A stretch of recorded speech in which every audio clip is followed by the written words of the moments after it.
Assalamualaikum warahmatullahi wabarakatuh. Bismillahirrahmanirrahim. Nahmaduka ya ghafuru ya syakuru. Masalli wa sallim barik ala sayyidina maulana Muhammadin wa ala alihi wa sahbihi asma'in nama ba'du. Kula namung badhe matur mungkin wasiat-wasiatipun Mbah Mun sing terkait nikah. Iki khusus kangge Mas Tahsin kalian Mas Abi Darda. Karena kula nu nekuni ilmu tafsir. Kula niku ilmu paling kula kenang saking Mbah Mun tentang ilmu tafsir niku pengganti kata. Ini ki Mas Tahsin kalian Mas Darda. Tentang nikah nih, tapi wonten kalimat utawi kata utawi lafat napa la istilahipun. Niku tenggene Quran niku nak ngistilahno nikahul mukminah niku digenti kata al jannah. Jannah maknane swarga. Dados mestine ayat itu ngeten, umpama boten Quran niku bunyine ngeten. Wala tangkihul musyrikati hatta yu'min. Wala amatum mukminatun khairum min musyrikati walau a'jabatkum. Mun sak teruse ngantos ulaika yad'una ilan nar wa wallahu yad'u ilal maghfirah. Wa wa yatu ilal jannati wal maghfirati bi izni. Dados Allah niku nglarang nikahul musyrikah, nikahi wong wedok sing musyrikah. Terus Allah matur ulaika yatuna ilan nar, kena anti nikahi wong musyrikah iku padha karo ngajak ning neraka. Terus Allah dawuh wa wa yatu ilal jannati wal maghfirati bi izni. Mestine cara alur kata niku wa wa yatu ila nikahil mukminah. Jadi orang-orang di luar sana niku ngutus jenengan nu nikahi wong kafiroh, wong kafir. Allah ngutus nikahi tiyang napa mukminah. Dan niku kata mukminah teng Quran digentos wa wa yatu ilal jannah. Terus nikah mukminah niku mun hakikate swarga. Jadi saking mulyane nikahil mukminah niku pun disebut Allah niku ilal jannah, maring swarga. Dados penghormatane Allah taala teng ketentuan nikah tiang mukminah. Meskipun diarani swarga ya resiko. Misalnya wong ning swarga kok ora di dhuwit iku ya lucu. Wong ning swarga kok cerewet itu ya lucu. Terus niki kangge garwa-garwa niku swarga iku ora ana cerewet, ora ana ngamuk. Sing lanang nggih ngoten ning swarga kok kurang nafkah ya ora ana ning swarga kecukupan kabeh. Tapi apapun niku pelajaran kanggo kula jenengan. Nek wis wani nikah niku kudu ora tenan. Kula niku nikah mulai tahun 2000. Nganti sakniki niku resep sing kula nggih namung hadis tunggal. Iki krungokno Mas Abi Darda, Mas Tahsin. Nggih niku dawuh Kanjeng Nabi ketika ngandani sahabat Abdurrahman bin Auf, kadang ngandani Jabir beberapa sahabat. Niku dawuh Kanjeng Nabi halla bikron tola ibuha wa tola ibuka. Kowe nak nikah iku pokoke mula abah iku dolanan. Sebagian riwayat halla bikron tudhahikuka wa tudhahikuha. Kowe rabi prawan, kowe yo guyu, dekne yo guyu. Sebagian riwayat halla bikron tuda ibuha wa tuda ibuka. Dados semua itu mengarah nek wis wani nikah niku kudu wani mula abah. Mula abah iku ora penting, ngomong sing ora penting. Dolanan. Kula ngantos sak mangke niku kula nate teng Jombang, nate teng Putih-Putih niku bojo kula ditakoki tamu niku goleki kula. Ngerti-ngerti ning Jombang, kadang ning Jakarta. Mboten nate pamit. Nggih ra disalah cara adat Jawa ra disalah, tapi berhubung ajarane niku mboten serius, akhire nggih mboten salah. Nah, niki ra aneh tapi berkah. Ki nak pamit wong wedok kok kaya Abdu Zaujah cara Mbah Mun kok. Ora pamit itu ya ora sopan, pamit kaya Abdu Zaujah. Ketoke ra sopan mbek budak iku mulya ora sopan. Terus niki mboten nasihat niki cerita mawon, sampean nglakoni nggih monggo, mboten nggih mboten napa-napa. Karena seninya nikah niku pancen mula abah. Mboten penting misalnya Mas Tahsin mikir urip ning sarang apa ning Nganjuk, ruwet. Nyai model mubalek apa model dukun ruwet, bangsa diskusi ngoten ruwet. Nak mubalek ya sak monten niku tarife, nak dukun ya sak monten. Apa model wali. Nah, kula nu seneng model wali. Model wali iku wis ora jelas tapi keramat. Terus kula niku mboten nate model mubalek mboten nate, model dukun mboten nate. Model wali wis pokoke rezeki kok pangeran, sore pasrah pangeran pun beres. Tapi kalau niku percaya hukum akhlak. Mulane kula purun rawuh teng mriki jenengan matur nuwun Pak Zam. Pak Zam niku guru MGS paling lami. Guru mboten nate mas saya, mau diundang guru terus. Murid-muridnya Gus Naji, Gus Ubab mau diundang Kiai, Pak Zam tuh diundang Pak Zam. Terus guru paling nom. Murid-muridnya mau diundang Syekh. Gus Naji ngundang Syekh. Tapi Pak Zam diundang Pak Zam. Sing ra diawet nang kirane nggih kula nganti sakniki jek diundang Gus ora dibejo. Dadi nek salah ya pantes wong isih Gus dereng Kiai. Tapi Gus ku kalah mbek Kiai. Tapi Kiai mbek Gus nggih hormat ya serwet ta niku.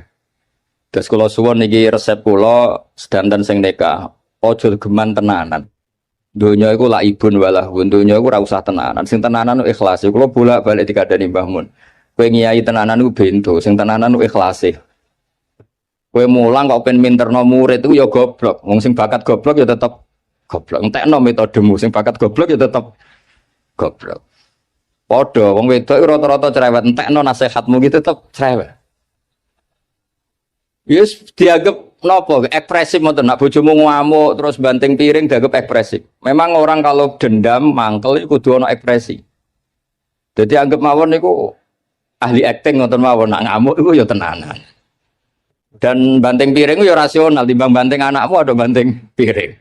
Jadi pokoknya digawe gampang mawon. Riyen niku para sahabat cerita sing terkenal nih. Niku ngadepi wong wedok, ngadepi masyarakat tuh ilmiah. Sekarang tuh orang ndak, orang tuh kehilangan daya ilmiahnya.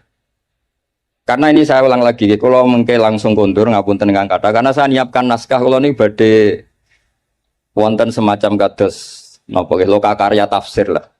Di kalau mambe pamit langsung kondur, mergi kalau nembe nyiapno. Niki nembe tengah-tengah tapi kalau pengen hormat Pak Zam mau saking dalam 3:30 Pak Burhan. 3:30 dini hari lala di papak teng Bojonegoro diriwatno mriki pundi Bu? Kemayang dados cepet kalau saged mriki cepet. Kalau tak cerita secara ilmiah. Dulu niku orang menghadapi istri, ngadepi anak, ngadepi keluarga niku diilmiahkan, tidak emosi. Masyhur itu, kalau sering diceritani para guru-guru, riyen Sayyidah Aisyah itu cemburu sekali ketika Nabi didatangi halah niku dulure Sayyidah Khadijah. Karena Nabi itu sekali dengar suara halah itu ingat Sayyidah Khadijah. Sampai Sayyidah Aisyah itu cemburu. Dan ketika cemburu itu jenenge wong wedok, redaksinya itu pasti kasar. Ya Rasulullah, kenapa engkau ingat ajuzan, ingat wanita yang sudah tua, sementara sudah diganti wanita cantik dan perawan. Maksudnya Sayyidah Aisyah. Efek dari kalimat itu Sayyidah Fatimah tersinggung karena ibunya disebut apa? Ajuz, orang yang sepuh. Akhirnya Nabi ini membiarkan Aisyah mergi puas sakit menyebut Sayyidah Khadijah ajuz, tapi menghadapi Fatimah, Sayyidah Fatimah ini juga perempuan, nggak terima kalau ibunya disebut ajuz. Niku Nabi cara menghadapi ke ilmiah. Ya Rasulullah, ajarin saya satu kalimat yang bisa menghentikan Sayyidah Aisyah menghentikan seperti itu. Jawab Nabi geringan oleh jawab Nabi. Kandhani ya Aisyah, ibumu luwih top. Mergo rondo untuk Joko. Kowe ayu kaya apa iku kowe perawan untuk duduk. Jadi enteng mawon, ngadepi niku enteng tuh. Ora kok terus kualat kena ngomong ngono meneh mboten. Wong wedok diancam kualat tuh mboten ngefek pun ngerti lho. Mboten ngefek. Jadi dihadapi secara ilmiah. Akhirnya Aisyah mikir, wong aku ayune ngene piye-piye untuk Kanjeng Nabi pun gadah garwa. Khadijah pun rondo angsal napa? Joko. Mun baton niku Sayyidah Aisyah mun mboten nate bakas-bakas malih.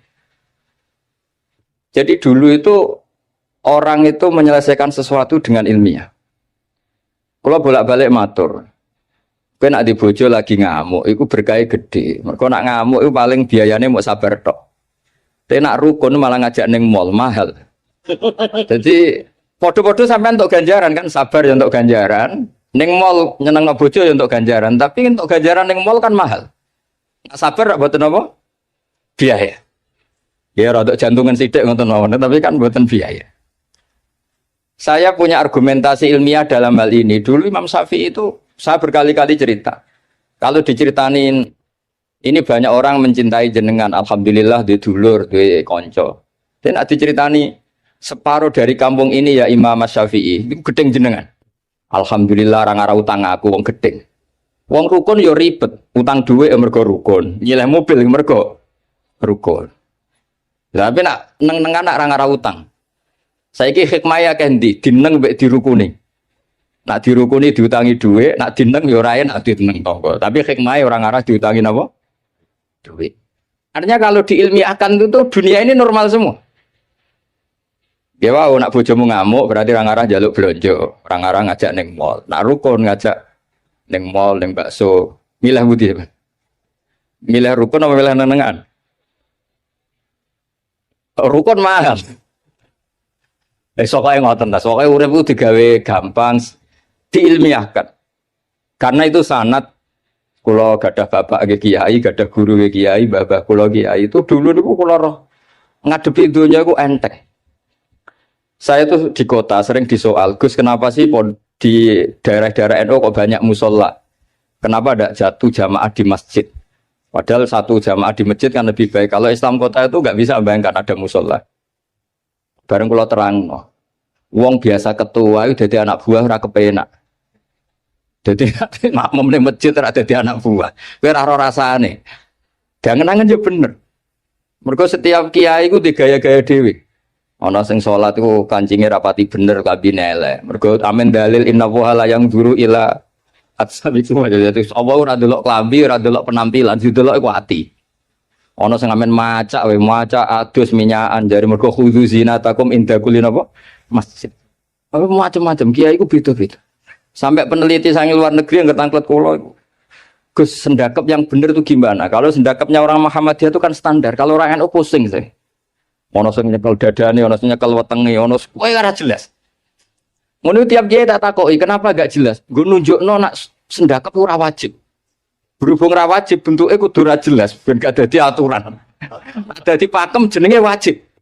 Lho kliru di dalil yang NU maksudnya ono ae dalile. Sekolah suwun mas-mas sing nekas dan sing pun mbah-mbah sing mun terlambat lan niku usahakan ngadepi bojo niku mula abah karena tek 3 hadis itu, 3 riwayat itu kula apalno panjen karena ini ilmiah. Halla bikron tula ibuha wa tula ibuka, halla bikron tudah ibuha wa tudah ibuka, halla bikron tudah ibuha wa tudah ibuka. Semua maknanya itu jangan serius.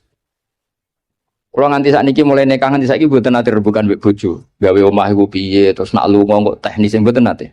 Kalau nak lunga kurang 1 jam kadang cerita melok gak, nak melok ya melok, ora ya rapuh. Kalau buatan nanti lunga mbek bojo juara. Pikiran gua sederhana, ning omah awor ning lunga awor berarti nak tukaran itu kan ping pindho ning omah tukaran ning perjalanan tukaran. Tapi nak ral bareng kan ono jedane. Tapi itu teori loh, sampean ndak harus anut tuh, semua orang kan beda-beda. Kalau gak ada kenangan tentang solusi itu, ini kalau kan karena nekuni ilmu, saya akan cerita ilmu. Dulu banyak sahabat kalau ditanya, Sifli wajah Rasulillah, coba ceritakan ke saya bagaimana wajahnya Nabi. Sahabat itu menangis. Saya itu tidak pernah melihat Nabi. Kok bisa? Wong jenengan niku sahabat. Haibatan lah, wa ijlalan lah. Saya ini terlalu menghormati beliau sehingga tidak pernah berani menatap wajah beliau. Tapi banyak sahabat yang karena mencintai Nabi itu melihat Nabi sampai tahu alisnya kayak apa, hidungnya kayak apa. Juga saking mencintai Nabi. Artinya sampai nak seneng bojo, itu kadang-kadang orang delok 2 tahun. Wah agak roh elek. Ngasline elek, nak delok terus kan tambah kecoro. Jadi orang itu tidak harus sama cara ngelola emosi, ngelola. Jadi sebenarnya kalau dunia ini diilmiahkan itu semuanya akan baik-baik saja. Jadi sekolah niku kepengen sak saged-sagede kula. Dewe Mbah Mun wau. Piye-piye istilah nikah wong mukmin wis disebut Allah swarga. Wa wa yad'u ilal jannah. Ning dinggon swarga ya ora ana tukaran, ora ana pisu-pisuan, termasuk ora ana urip susah. Terus niki harus jadi pelajaran. Mulane dewe Mbah Mun ora ana mulya kaya nikahil mukminah. Mergo pengganti katanya itu wawaw yatu ilal napa jannah. Mestine kalau wala tangkihul musyrikati hatta yu'min, mestine penggantine wawaw yatu ila nikahil mukminah. Tapi kata itu diganti wawaw yatu ilal jannah. Terus niki penghormatan yang luar biasa saking Allah taala. Jadi sekedar nikahul mukminah iki pun ibadah. Wis rawati tahajud lah. Potongane ora biasa tahajud. Ngono dawuhe Mbah Mun nak crita niku Riyen niku Nabi nak tahajud niku Sayyidah Aisyah itu turu nang ngarepe. Padahal Sayyidah Aisyah ayu perawan, Nabi ki tetep salat. Dawuh Sayyidah Aisyah niki ora usah dipraktekno orang ora iso. Dawuh Sayyidah Aisyah, saya ditanya Nabi, saya sebetulnya kepengen sari-sarian mbek Nabi, mudojaah itu rilek-rilek mbek Nabi. Tapi fatarok tu hawa ya li hawahu. Tapi saya meninggalkan selera saya demi selerane Kanjeng Nabi. Karena Nabi nu eling pangeran niku pun bojo ayulah niku pun boten ngefek. Dan Nabi pamit ning Sayyidah Aisyah, "Dari ini ata'abbadu li Rabbi." Wonten sing maca ata'abbad li Rabbi. Mun urusan nahwu lah. Kata mriki kata alumni Ploso niku dari ini ata'abbad dadi jawab apa dadi kalimun pokoke riwayat itu ada dua, ada yang dari ini ata'abbadu li Rabbi, wonten sing dari ini ata'abbad li Rabbi. Aku pamit ya, aku lagi kangen pangeran tak salat. Terus niki nek sampean kepengin bojomu kangen, wis bengilah, jejerlah sampean tinggal tahajud. Engko ora roh anakku ora ganteng, mergo kapan ya eling aku. Tapi anggere bengi dikumpuli terus suwe bosen. Terus riyen niku terus riwayat-riwayat tentang Assalamualaikum daraqaumil mukminin wa inna insyaallah bikum lahiqun. Niku kata kitab nerangno Nabi keluar saking dalem. Naluri seorang istri ini wedi nak Nabi ini teng garwa liyane, wong Nabi garwane kata. Delalah diikuti ternyata Nabi ini teng baki. Teng baki terus Nabi matur teng ahlu baki Assalamualaikum daraqaumil mukminin wa inna insyaallah bikum lahiqun. Niki kangge ibu-ibu, kangge bapak sing nembe nikah. Dados garwa-garwane Nabi ku kenangane meskipun sare sak kamar niku kenangane ku roh tahajude Nabi, roh ziarah Nabi teng baki.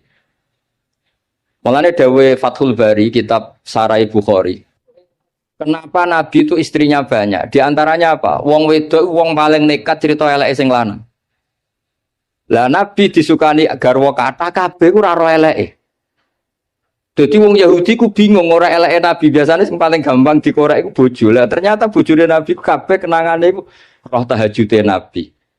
Roh qiyamul lail Nabi nganti hatta waromat qodamahu, nganti sikile iku bengkak. Padahal pas teng dawuh Sayyidah Aisyah, mboten pas teng Saudah. Nah teng Saudah mungkin wong komen. Bangkune ra ditinggal salat wong Saudah iku ayu Aisyah. Niki teng pas teng daleme Sayyidah sinten? Aisyah. Terus dawuh Imam Fathul Bari itu Nabi niku garwane kata dan perempuan itu biasanya orang paling nekat ngomong eleke bojone. Tapi semuanya itu yarwina ahsana ahwali. Semua kenangannya itu meriwayatkan perilaku Nabi terbaik. Mulane wong kok dilem bojo iku wong top tenan. Ayo tak boleh ibu-ibu tak boleh. Tak kon ngelem bojone 5 menit nak iso. Tak kei dhuwit. 5 menit mau. Karena wis mesti, misalnya anggar sing sugih mulai ben wayo. Engko sing melarat yo nyebeli mergo ora ngrejekeni. Engko anggar mulai duwe akeh polahe yo akeh. Wis ora ngarep bener tak jamin. Versi ibu-ibu lho. Dados tapi Nabi itu beda. Nabi niku sause intaqala ila rafiqil ala, bahasa gampangnya kapundhut. Nah bahasa adabe intaqala ila rafiqil ala. Niku kenangane Sayyidah Maimunah. Kenangane Sayyidah Sofiyah sedanten. Iku nggih tahajude sampai donga-dongane carane teng dalem carane badhe sari. Sampeyan iso bayangno bojomu ngriwayatno apike sampeyan. Ya ora ngare iso diriwayatno ora ana faktane, ora ana faktane. Nggih wau. Terus kula suwun masalah nikah niku masalah sing sekedar nikah niku pun ibadah karena tadi kata ila nikahil mukminah niku dening Allah taala digentos ilal jannah. Niku eling-eling niki ilmu yang saya tekuni. Terus di antara ilmu tafsir itu dijelaskan Quran itu sering ada kata pengganti. Nah, kata pengganti itu adalah penghormatannya Allah taala. Begitu juga menyangkut perempuan. Niku ketika seseorang mengabaikan perempuan, menterlantarkan perempuan, itu Allah ngendikan wala tattakhidhu ayatillahi huzwa. Kamu jangan menganggap ayat-ayat Allah Ta'ala itu sebagai mainan. Karena perempuan itu di halalnya ini, status halalnya oleh Allah didhawuhna fa innakum akhadtumuhunna bi amanatillah wastahlaltum furujahunna bi kalimatillah. Terus perempuan ini termasuk orang yang luar biasa. Kata penggantinya semuanya luar biasa. Nggih, ngoten mawon niki ngregani pemerintah, nggih ngregani kula. Karena kula ini nembe nulis badhe loka karya tafsir Di antara makalah-makalah kula tentang kata pengganti.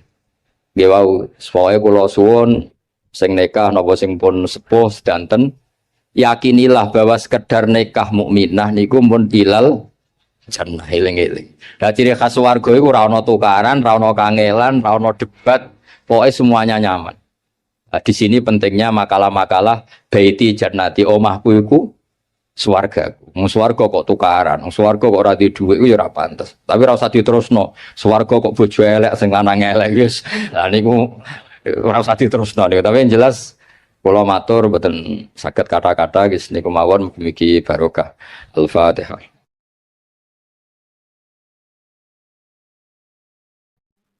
Dulu itu ulama itu ya rileks. Di antara tulisan saya Nawawi, saya ini termasuk pengagum Kiai Nawawi karena Kiai Maimun putra Kiai Zubair itu saking senangnya Kiai Nawawi itu naskahnya itu banyak tentang Syekh Nawawi. Dan saya termasuk zuriyah kudus, saya masih keluarga dengan Raden Asnawi, masih keluarga karena sama-sama zuriyah dari Mbah Asnawi Sepuh. Itu yang akhirnya menikah Nyai Hamdana, yang dulu pernah dinikah Syekh Nawawi. Terus Nyai Hamdana itu dulu dengan Syekh Nawawi punya putri namanya Zuhro. Setelah dengan Raden Asnawi punya anak dinamai Zuhri. Punya zuriyah, ada yang namanya Kiai Minan, Kiai Niam, terus punya anak-anak. Di antaranya Kiai Hafid yang jadi menantu keluarga Saran. Saya kalau boleh cerita, saya ini khatam tafsir Munir itu 3 kali. Dulu ngaji di Sarang 2 kali. Terus belajar sendiri. Terus mentakriri. Takriri itu beri catatan-catatan yang untuk meneguhkan satu rilis ya, atau satu tag, atau satu ibarat yang diinginkan Syekh Nawawi. Saya beri beberapa contoh. Dan ini dipraktekkan di Indonesia. Orang Indonesia itu mesti hafal Fatihah dan semuanya merasa pintar. Itu ya barokahnya Syekh Nawawi, karena kata Syekh Nawawi itu semua Quran dikumpulkan di Fatihah. Fatihah itu dikumpulkan di Bismillah. Bismillah itu dikumpulkan di Ba. Ba-nya saja masih dikorting di titiknya saja. Jadi kalau orang bisa titik itu sudah menguasai satu Quran. Karena pikirannya Syekh Nawawi itu semua Quran itu menerangkan tauhid, dan tauhid itu dimulai dari Ba. Ba itu bi kana makana wa bi yakunu ma yakun. Jadi karena saya, kata Allah, yang ada menjadi ada, yang enggak ada juga menjadi akan ada kalau Allah menghendaki wujud. Sehingga dulu Syekh Nawawi itu sudah sukses membuat pikiran kita itu rileks. Kalau enggak bisa Quran semuanya ya Fatihah. Kalau Fatihah enggak bisa ya baca Bismillah. Setidaknya orang Islam itu enggak boleh tercerabut dari Quran. Sehingga saya kalau baca teks-teksnya Syekh Nawawi itu punya pengaruh besar di cara pandang kiai-kiai Indonesia. Di antaranya yang paling monumental, dan setelah ini saya akan tidak menambahi juga tidak mengurangi, adalah Syekh Nawawi cara menganalisis surat Ar-Rum. Di Indonesia itu menerima faham beragama, tapi tidak menerima faham ateis. Itu dulu zaman Rasulullah SAW sugeng, itu ada kekuatan besar, yaitu Romawi dan Persia. Singkat cerita, Persia ini tanpa nabi, tanpa kitab suci, yang Romawi ini punya nabi dan punya kitab suci. Meskipun versi mereka. Ketika orang Persia mengalahkan Romawi, itu Nabi terus dicibir, diolok-olok sama orang kafir Mekah. Muhammad, kawan kamu yang punya kekuatan langit, maksudnya punya kitab suci, ternyata kalah. Paling kamu juga kalah dengan kita yang tanpa pegangan langit. Nabi itu susahnya minta ampun. Karena Nabi tidak bisa membayangkan kalau kehidupan manusia itu tidak dipandu agama, tidak dipandu kitab suci. Meskipun zaman itu ya Romawi itu tidak Islam. Kemudian kata Nabi diberitahu Allah Ta'ala antara 3-9 tahun pasti Romawi akan mengalahkan Persia.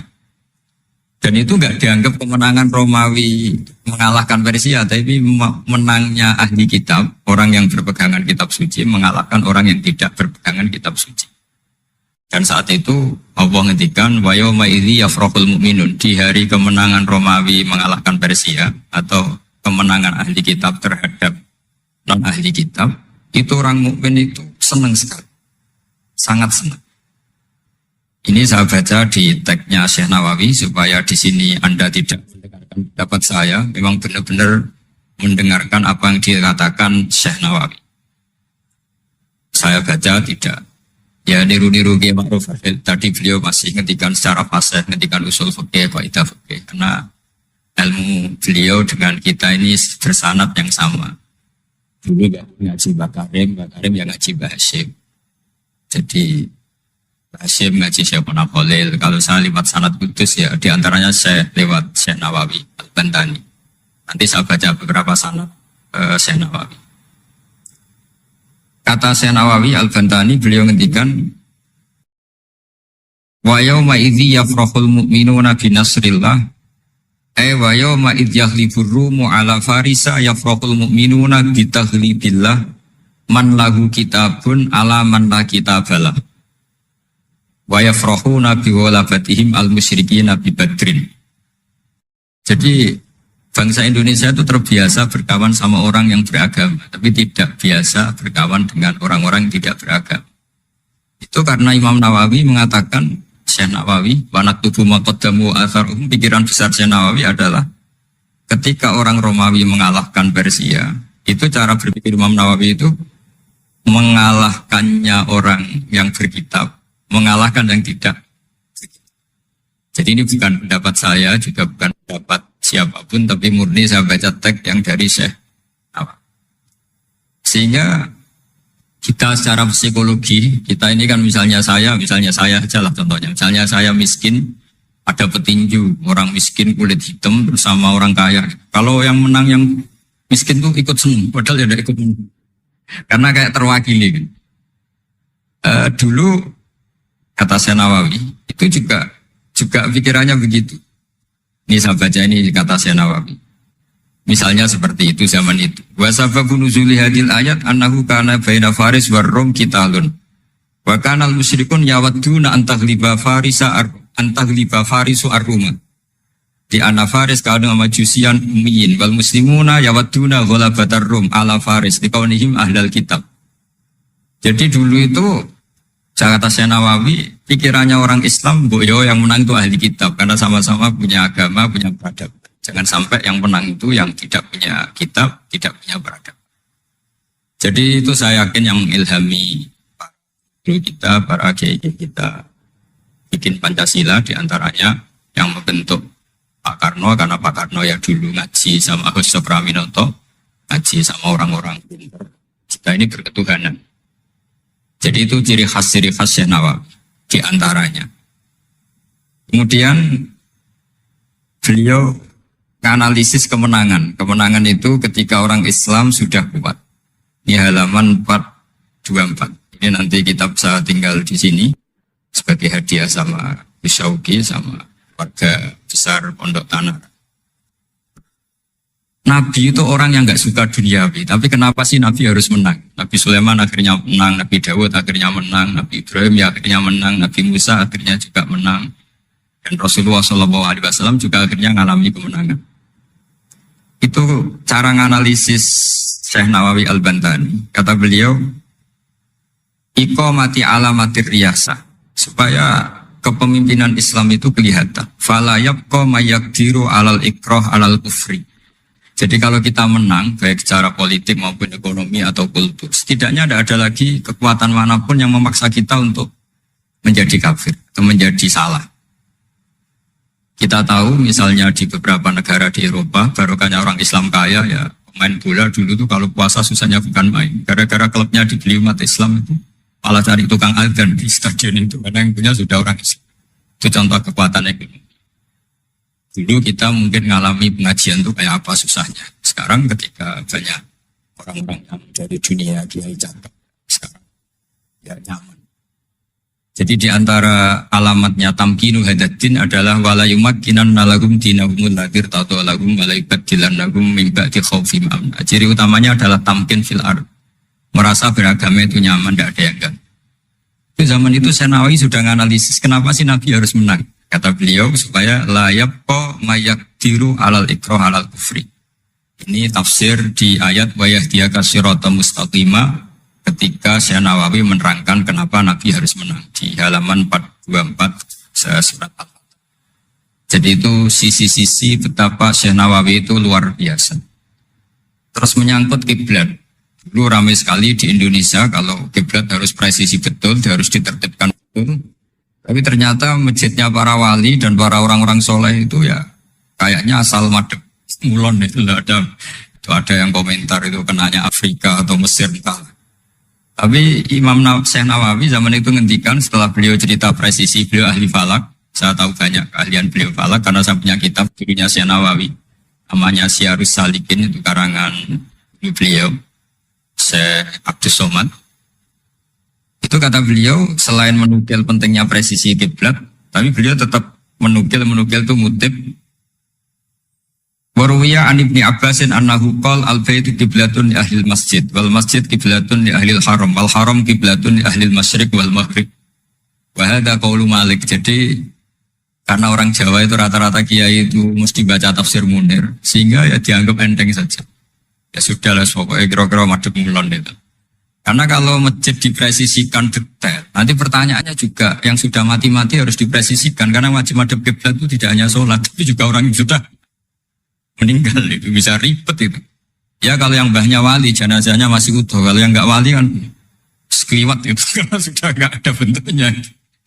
Makanya dulu ada guyonannya kiai mau dipindah itu, betulnya nggak boleh. Jangan, kalau mbah saya wali saya keren, jasadnya utuh. Kalau mbah saya ada wali.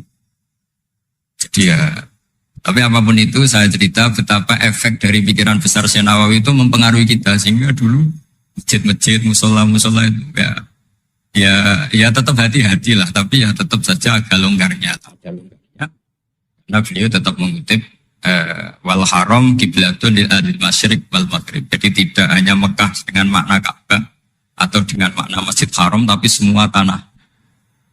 Dan itu bisa 25 atau 20 kilo persegi. Kemudian ini biar benar-benar halnya Syekh Nawawi. Jadi saya tidak cerita pikiran saya, tapi murni cerita Syekh Nawawi, murni cerita Syekh Nawawi. Saya punya naskah banyak karena memang saya nekuni betul. Saya khatam, kalau nggak 3 kali saya khatam tafsir Munir. Ketika beliau menafsirkan fa inna hizballahumul ghalibun. Ini favorit saya di Syekh Nawawi. Pasukan Allah itu pasti menang, ya. Pasukan Allah itu pasti menang. Tapi beliau dengan unik menjelaskan ya ini supaya benar-benar Syekh Nawawi ya tidak menambahkan, tidak mengurangi. Di halaman 278. Jadi ngaji pakai kitab itu untungnya 2. 1 mengutip, 2 terus gak usah mikir gitu. Jadi baru saya mikir nanti salah di depan di depan orang-orang pinter malah sakit atau goblok gitu. Jadi kalau nukil kan aman. Paling salahnya salah baca. Kayaknya enggak lah, saya pernah ngaji 3 kali. Kayaknya enggak. Tapi kalau misalnya salah itu apa-apa. Bismillahirrahmanirrahim. Fa inna hizballahumul ghalibun.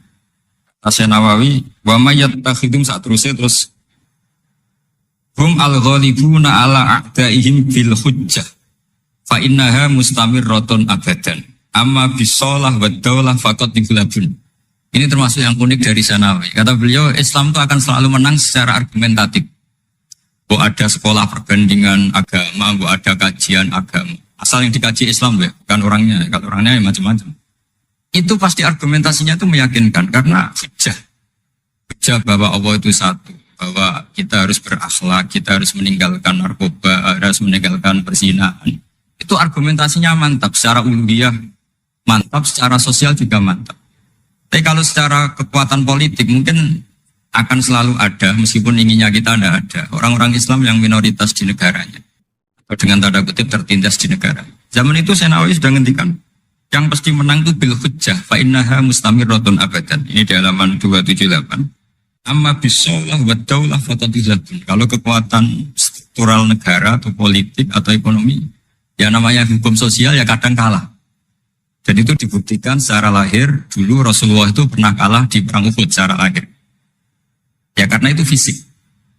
Tapi kalau argumentasi logika Islam itu tetap kul falillahil hujjatul baligh. Logika Islam adalah logika yang kelima. Saya kalau didatangi beberapa dosen dari Jogja, saya sering cerita. Logika Islam yang paling kelima itu diantaranya saya sering memberi contoh. Ini misalnya saya megang kertas, ini besi. Pasti orang itu bilang besi sama kertas itu kuat besi. Tapi Anda salah. Secara materi memang besi lebih kuat ketimbang kertas. Tapi masalahnya yang mengendalikan saya ingin menghancurkan besi sementara ingin menyimpan. Artinya Islam itu mengajarkan kita itu kabeh biadillah. Apa artinya besi kalau di bawah rencana dihancurkan? Apa lemahnya kertas ketika rencananya diabadikan? Nah ini pentingnya Islam. Artinya apa? Ketika Islam bilang al-amru biadillah, itu tidak bisa ditawar. Meskipun apapun kekuatannya tetap menang Allah. Seperti tadi, saya megang besi sama megang kertas. Orang tak tanya pasti bilang kuat besi. Tapi kata saya, Anda keliru. Karena saya punya rencana menghancurkan besi, mengabadikan kertas. Artinya Islam itu mengajari tadi seperti yang dikatakan Kiai Ma'ruf, la haula wala quwata illa billah. Apapun ilmu kita harus digarisbawahi secara materi kuat besi, secara materi kertas lebih rentan. Tapi harus ditambahin, tapi hakikatnya terserah yang mengendalikan. Jadi di sini Islam mensifati Allah biyadihi malakutu kulli syai'. Ya terserah Allah. Jadi teori la haula wala quwata illa billah itu tidak perlu diperbandingkan atau diperbenturkan dengan teori usaha. Kalau ada penyakit ya kita usaha. Ada di kitab Ihya, di kitab Dawa itu diterangkan Nabi Musa itu pernah sakit karena beliau merasa dekat sama Allah itu gak berobat, tambah sakit, tambah dikasih nasihat. Para dokter tetap gak mau berobat. Akhirnya Allah sendiri yang ngasih tahu, udah kamu berobat saja. Bukankah terserah jenengan Gusti? Terus kata Allah, apa kamu mau bilang saya bikin sesuatu itu udah ada gunanya? Masa Allah bikin jahe ditanya, apa betul Gusti ini menghasilkan badan? Saya tidak tahu. Saya bikin juga gak jelas. Kan gak mungkin seperti itu. Tetap kata Allah, fa'ena atau hikmati. Lalu hikmah saya bikin sesuatu dengan fungsi tertentu, lalu gunanya apa? Kalau semuanya tidak ada gunanya. Semenjak itu Nabi Musa percaya atau mau ikhtiar dengan obat. Tapi obat saja tidak cukup. Al-amru biyadillah. Saya sering kalau ngaji bilang, kita takut COVID, ternyata nyuwun sewu mati kita kecelakaan. Kita takut penyakit tertentu membunuh, ternyata mati kita kesetrum listrik. Tetap kita butuh tawakal. Meskipun bersamaan dengan itu tetap ada usaha melawan COVID, ingin menghilangkan penyakit-penyakit. Tapi tetap al-amru biyadillah. Sehingga ada keserasian syariat dan keserasian hakikat. Tapi saya pastikan Syekh Nawawi ini memang luar biasa. Jadi beliau menghentikan banyak hal yang menurut saya itu luar biasa. Jadi saya mengkaji Tafsir Munir itu di antara khas-khas beliau adalah